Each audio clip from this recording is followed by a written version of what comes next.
आता टॉप 9 बातम्या पाहूया पुण्यातल्या आणि जिल्ह्यातल्या। पुण्यातील इंद्रायणी नदी पुन्हा प्रदूषित होण्याची स्थिती निर्माण। अज्ञाताने नदीपात्रात कडेला चर खणून पाईपनं मैला मिश्रित सांडपाणी सोडल्याचं समोर।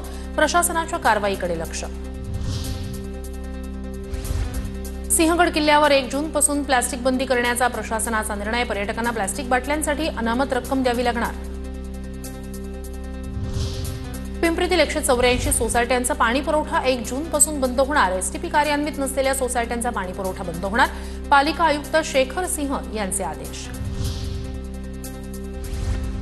पुण्यात संत ज्ञानेश्वर आणि संत तुकाराम महाराज पालखी मार्गाची पालिका आयुक्तांकडून पाहणी। वारकऱ्यांसाठी आरोग्य, पाणी आणि सोयीसुविधा मुबलक प्रमाणात उपलब्ध करून देण्याच्या सूचना। निगडीत मेट्रोच्या कामामुळे पुन्हा पाईपलाईन फुटली। हजारो लिटर पाणी वाया गेल्यानं नागरिक संतप्त। रस्त्यावर पाणी साचल्यानं वाहतूकही विस्कळीत। पुण्यातील हवेली तालुक्यातील किवडे गावात शासन आपल्या दारी उपक्रमामुळे अनेक कामं एकाच ठिकाणी झाल्यानं नागरिकांना दिलासा। पुण्याचे शिवसेना युवा सेना जिल्हा प्रमुखांच्या वाहनावर गोळीबार। निलेश घारेंच्या वाहनावर वारजे माळवडीत अज्ञातांकडून गोळीबार। पोलिसांकडून घटनेबाबत अधिक तपास सुरू।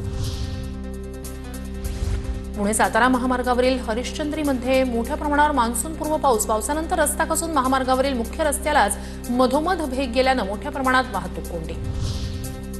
पुणे पालिकेच्या हद्दीत समाविष्ट 23 गावांमधील मिळकतींची नोंद लवकरच प्रॉपर्टी कार्डावर होणार। समाविष्ट गावांपैकी खराडीवासियांना 15 ऑगस्टपर्यंत प्रॉपर्टी कार्डांचं वाटप होणार।